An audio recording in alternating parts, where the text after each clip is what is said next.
अरहतो सम्मा सम्बुद्धस्स नमो तस् भगवतो अरहतो सम्मा सम्बुद्धस्स नमो तस् भगवतो अरहतो सम्मा सम्बुद्धस्स।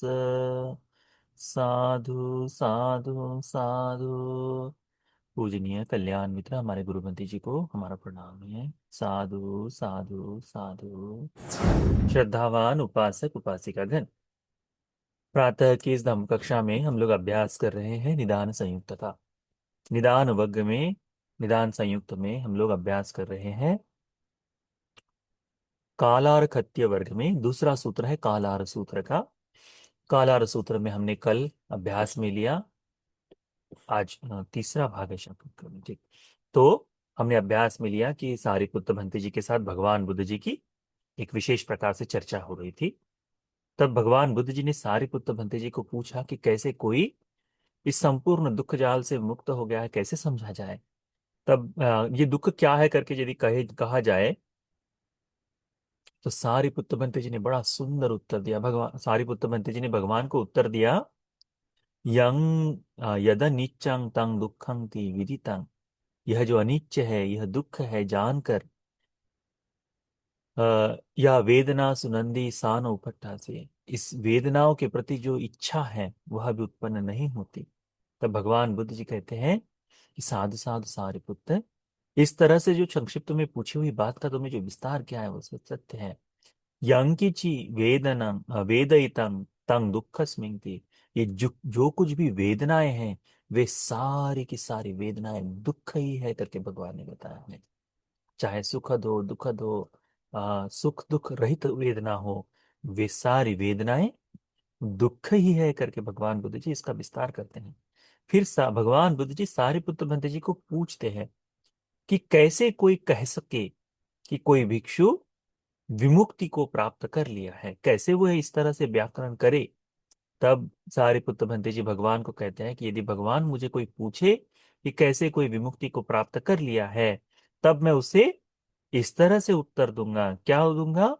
कि जो भीतर में विमुक्ति है, इस विमुक्ति को प्राप्त कर सभी उपादानों का क्षय कर इसी जीवन में सती संप्रजन्य के साथ विहरण करते हुए ये जो आश्रव है, ये आश्रव संपूर्णतः से नष्ट हो गए, समाप्त हो गए, और पुनः ऐसा किसी भी प्रकार का आश्रव उत्पन्न न हो, इस भाव को प्राप्त होकर अरहत्व का साक्षात कर लिया है, ऐसा मैं उत्तर दूंगा करके। तब भगवान बुद्ध जी सारिपुत्र भंते जी को साधु साधु सारिपुत्र कहते हुए, अयं पिको सारिपुत्र पर्यायो एव एतस्यैव अर्थस्य संकितेन वैयाकरणाय ये आसवा समनेन वुत्ता ते स्वाहं न कंखामि ते मे पहीनाति न विचिकिच्छामि ते।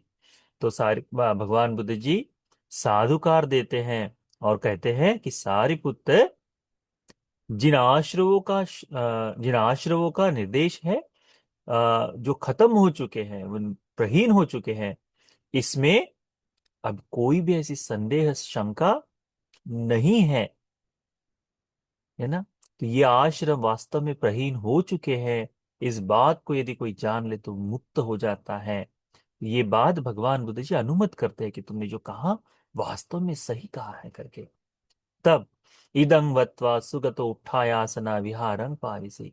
और इतनी बात कर कर भगवान बुद्ध जी अपने आसन से उठकर विहार के अंदर, कमरे अपनी कुटी के अंदर चले जाते हैं। अब सारिपुत्र भंते जी वहां बैठे हुए हैं, बहुत सारे भिक्षुगण वहां बैठे, क्योंकि भगवान जब बैठते हैं तो कुछ न कोई भिक्षुगण वास्तव में आ जाते हैं। और ये बात तो ऐसी थी कि काला रकत्य ने कुछ बताया और भगवान ने सारिपुत्र भंते जी को आने के लिए कहा था, और जो प्रश्न उत्तर पूछे गए थे तो पहले सारिपुत्र भंते जी को उस तरह से नहीं समझा था, है ना। परंतु अब सारिपुत्र भंते जी देखा कि भिक्षु लोग बैठे हैं, तब सारिपुत्र भंते जी ने वहां अचिरपक्कंतस भिक्खु भगवतो भिक्खु आमंत्रित से, भगवान के जाने के बाद उन संपूर्ण भिक्षु संघ को आमंत्रित किया और कहा पुब्बे अपटि संविदित विदितं मंगाउसो भगवा पठमंग पन्यंग अपुच्छी तस्मे अहोसी दंधायिततं। कहते हैं जब भगवान ने प्रथम प्रश्न पूछा तो मैं खुद ही उसे बराबर समझ नहीं पाया। कहते हैं जब उस प्रश्न का उत्तर देने की कोशिश की तो मुझे खुद ही उसके बारे में वो ठीक से समझ नहीं पा रहा था कि मैं क्या उत्तर दूं, क्या उत्तर दूं, क्या उत्तर दूं, कैसे दूं। परंतु यतोच खो में आओ सो भगवा पठमंग पन्यंग अनुमोदित।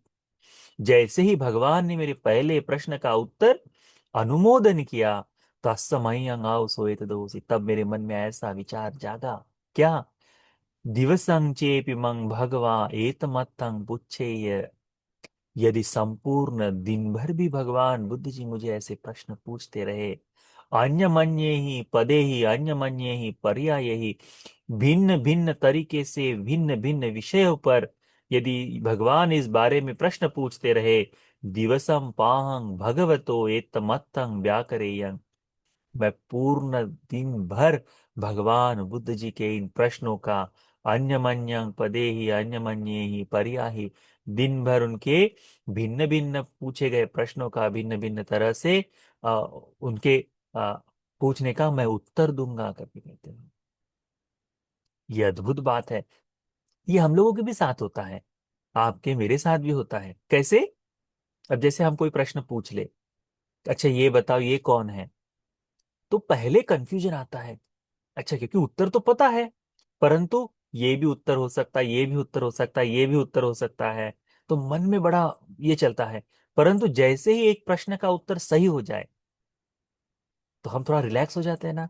चलो मैंने जो प्रश्न पूछना था बिल्कुल सही है, तो अब उसके बाद उत्तर दे देते हैं, तो उत्तर देते ही बड़ा आनंद हो जाता है ना। वैसे ही सारिपुत्र बंदे जी कहते हैं कि जब भगवान ने पहला प्रश्न पूछा इस तरह से, तो मुझे थोड़ा सा, यानी सही तरह से मैं उत्तर दे रहा हूं कि नहीं ऐसी शंका मुझ में रही थी।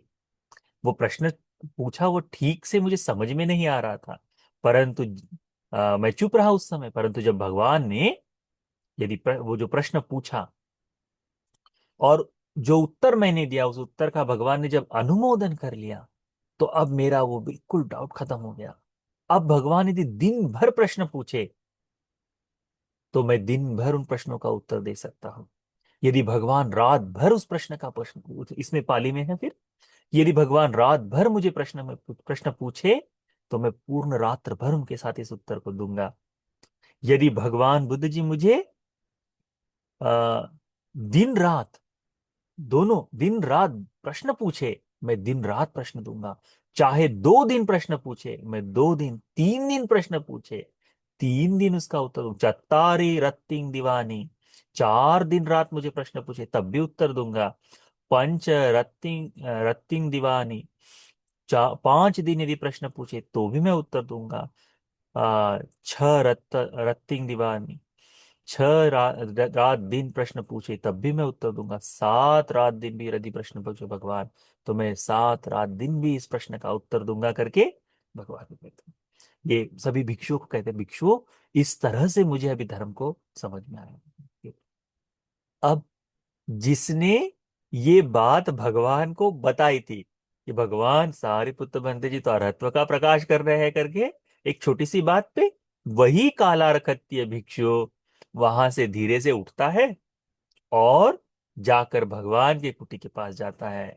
भगवान उठाया सुना ये न भगवा तेन उपसंक में, अब जहां भगवान है वहां जाता है। उपसंकमित्वा भगवंतं अभिवादित एक अमंतंग निशीदी, जाकर भगवान बुद्ध जी के पास जाकर नमन करके एक और बैठ जाता है। और एक और बैठकर सारिपुत्र भंते जी के बारे में इस तरह से कहता है। क्या कहता है? आयस्मता भंते सारिपुत्तेन सिंहनादो नद नदी तो। क्या कहते हैं कि भगवान आयुष्मान सारिपुत्र ने सिंहनाद किया है। क्या सिंहनाद किया है? पुब्बे अपटि संविदितं मंग आउसो भगवा पठमं अपुच्छी तस्मे अहोसी दंधाय तत्तं। कि जब भगवान बुद्ध जी ने मुझे पहला प्रश्न पूछा तब वो मुझे समझ में नहीं आया, तब मैं थोड़ा सा विचलित सा हो गया, उत्तर नहीं दे पाया। पर जैसे ही भगवान बुद्ध जी की ने मेरे दिए हुए उत्तर का अनुमोदन किया, वैसे ही मेरा मन अब बिल्कुल सरल हो गया कि अब मैं भगवान के प्रश्न का उत्तर दे सकता हूँ। यदि भगवान मुझे दिन भर पूछे तो मैं दिन भर उत्तर दूंगा, रात भर पूछे तो रात भर उत्तर दूंगा, दिन रात प्रश्न पूछे तो दिन रात उत्तर दूंगा। चाहे भगवान मुझे 2 दिन रात पूछे तो मैं 2 दिन रात भर उत्तर दूंगा, 3 दिन रात, 4 दिन रात भर, 5 दिन रात भर, 6 दिन रात भर, 7 दिन रात भी यदि भगवान प्रश्न पूछे तो मैं उनको इतने समय तक उत्तर दूंगा करके कहते हैं।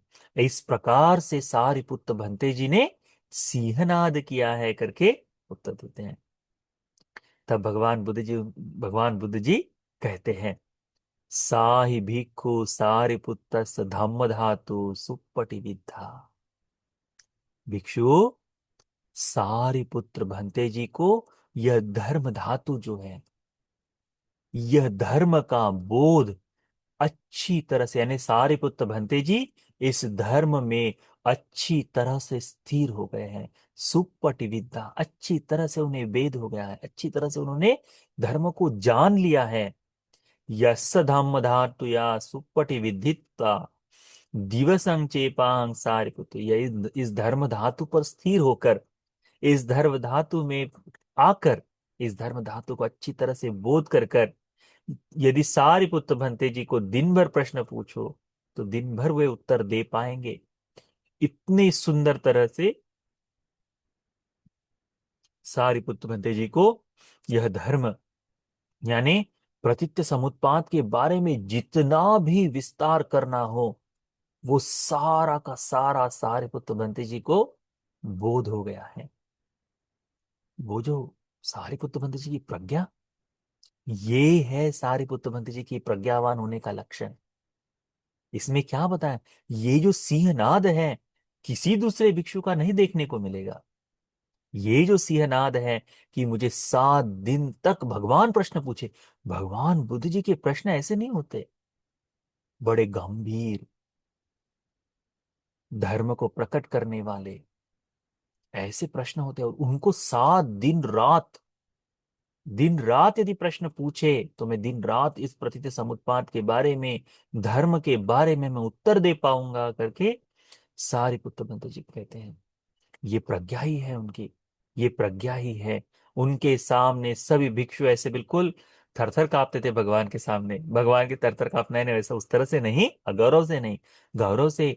भगवान के सामने भिक्षुगण हमेशा यही कहते, भगवान, भगवा मूलिका धम्मा भगवा नित्य भगवान, आप ही के से धर्म में आरंभित होता है, आप जैसा निर्देश करेंगे धर्म पर वैसे हम चलेंगे करके कहते हैं भिक्षु। परंतु सारिपुत्र भंते जी यहाँ कहते कि यदि भगवान मुझसे कोई प्रश्न पूछे 7 दिन रात तो मैं उत्तर दे पाऊंगा। भगवान बुद्ध जी इस बात का अनुमोदन करते हैं। लाभ है उस समय के भिक्षुओं को जिन्हें सारिपुत्र भंते जी के दर्शन वास्तव में हुए। इन महाप्रज्ञावान भिक्षु, मेरे श्रावकों में, प्रज्ञावान श्रावकों में सारिपुत्र भंते जी जो अग्र है, इसी बात को भगवान यहाँ प्रकट करते कहते हैं कि हे कालारकत्य, सारिपुत्र भंते जी ने प्रतीत्य समुत्पाद विषय धर्म का इतना अधिक ज्ञान अब बोध हो चुका है, उनका स्तर इतना ऊंचा हो चुका है, उसे इतनी अच्छी तरह से स्थिर हो गए उस धर्म में, अच्छी तरह से बोध कर लिया है कि चाहे मैं 7 दिन रात उनसे प्रश्न पूछूं तो भी वो इस प्रश्नों का सही तरह से विविध अर्थों में, विविध शब्दों में उत्तर देते रहेगा। इसमें कोई भी आश्चर्य की बात नहीं, इसमें कोई भी अद्भुत बात नहीं है करके भगवान बुद्ध जी सारिपुत्र जी के इस सिंहनाद का अनुमोदन ही करते हैं। कितना अद्भुत रहा होगा कि कोई भिक्षु की प्रशंसा भगवान बुद्ध जी इस तरह से करे। लाभ ही है उस समय के भिक्षुओं को। तो देखो, ये सुंदर धर्म सारिपुत्र भंते जी से जो हमने सीखा है, जिसका भगवान बुद्ध जी ने अनुमोदन किया है, इस अनुमोदन किए जाने वाले सूत्र को अच्छी तरह से समझ लो, अच्छी तरह से जान लो। ये कालार सूत्र में एक विशेष बात प्रकट हुई है, वह यह कि जो कुछ भी वेदनाओं से जाना जाता है वो सब कुछ दुख है। इस वेदनाओं के प्रति जो नंदी है, जो इच्छा है, जो तृष्णा है, जहां ये तृष्णा समाप्त हो जाती है, जहां ये नंदी खत्म हो जाती है, वहीं से दुख का अंत हो जाता है। दुख का अंत हो जाता है। मुक्ति का बोध उसी तरह से है कि इन वेदनाओं के प्रति आसक्ति समाप्त हो जाए, सभी वेदनाओं के प्रति आसक्ति समाप्त हो जाए। तो इस धर्म को अच्छी तरह से ध्यान में रखो। यह सूत्र हम सभी को, आप सभी को इस बुद्ध शासन में इन तीनों प्रकार की वेदनाओं से, तीनों प्रकार की वेदनाओं के लिए जो नंदी है, वो नंदी संपूर्णतः समाप्त होने के लिए, नंदी राग खत्म हो जाने के लिए यह धर्म का उपदेश उपकारी हो जाए। साधु साधु।